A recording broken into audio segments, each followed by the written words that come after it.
అందరికీ నమస్కారం. మా మమ్మీ నాటుకోడి పులుసు చేయబోతుంది, చూడండి. 4-5 స్పూన్ల వరకు వేసుకున్నాను. చాలకపోతే మళ్ళీ కూడా వేసుకోవచ్చండి. మనకు ముక్కలు వేగేటప్పుడు ఖచ్చితంగా శనగ నూనె వేసి చేసుకుంటే ఆ కూరలో టేస్టే వేరండి.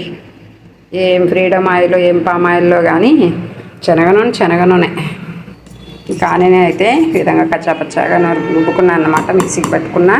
ఇంక ఇవైతే కొబ్బరి, గసగసాలు, అల్లం వెల్లుల్లి అంతా అదేంటి రెండు జార్లు వేస్ట్ అని మాత్రం అనుకోవద్దు. ఇందులో వచ్చినంత మెత్తగా ఈ మిక్సీ జార్లో రాదండి కొబ్బరి. అది వేరే గసాలు వేసాం కాబట్టి ఇంకా ఖచ్చితంగా ఇందులోనే రుబ్బుకుంటానన్నమాట. చాలా మెత్తగా పేస్ట్ అవుతుంది ఈ జార్లో అయితేనే, జ్యూసర్ కాబట్టి. ఇంక ఇందులో ఆనియన్ అవి కాబట్టి ఇది వేసుకున్నాను అనమాట. ఏదేమైనా మనకు వర్క్ పర్ఫెక్ట్గా ఉండాలి, కానీ కడుక్కోవడానికి బద్దకపడితే అవ్వదు కదండి. ఇప్పుడు కరివేపాకు, పచ్చిమిర్చి, ఆనియన్ పేస్ట్ అనేది బాగా వేగాలండి.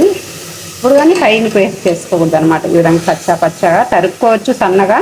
ఇట్లా లేదులే మనకు అనుకుంటే ఇంకా సన్నగా పచ్చగా మిక్సీ కూడా పట్టేసుకోవచ్చు. బాగా మంచిగా ఎర్రగా వేగిన తర్వాత ముక్కలు వేసుకోవాలన్నమాట. తర్వాత చూడండి బాగా ఈ విధంగా మంచిగా ఎర్రగా వేగిన తర్వాత ఇప్పుడు ఇంకా చికెన్ అయితే వేసేసుకుంటాం.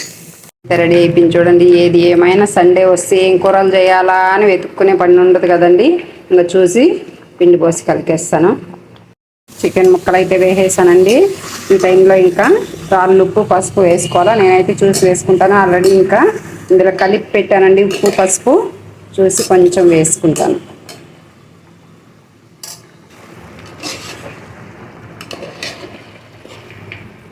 బాగా అన్నీ మంచిగా వేగిపోయినాయండి. చూసారా ఈ విధంగా కారము, ధనియాల పొడి, మసాలా, అల్లం వెల్లుల్లి, కొబ్బరి అంతా వేగిపోయిన తర్వాత ఇంకా 1 లీటర్ వరకు నీళ్ళు పోసేసుకోవడమే.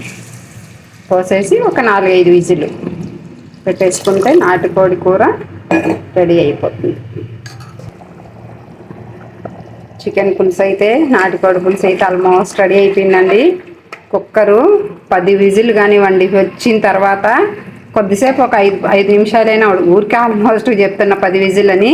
మనకు ఒక 5-6 విజిల్ వచ్చిన తర్వాత ఉడికిపోతుంది అనుకుంటాం, కానీ కారపోసన ఉంటుందండి.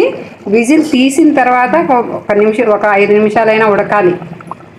వచ్చేసింది అప్పుడే మనకి మంచిగా ఉడుకుతుంది, లేదంటే కారపోసన ఉంటుంది. కొత్తిమీర అండి, నాన్ వెజ్కి కొత్తిమీర అనేది ఖచ్చితంగా వేసుకోవాలి. చూసారా ఎంత గుమ్మగుమ్మలాడుతుంది. ఆయిల్ అయితే నేను పోపులో వేసిందేనండి, మళ్ళీ అస్సలు వేయలేదు. కోడిలో ఉంటుందన్నమాట ఆయిల్ అనేది. మనకు ఉడికేసరికి పైకి వస్తుంది, తేలుతుంది. ఇంకా అయిపోయిందన్నమాట చికెన్. ఒక 2 నిమిషాలు ఆపేస్తా. సంగటి కూడా రెడీ అయిపోయిందండి. ఇంకా గిన్నెలోకి వేసుకొని తినేయడమే.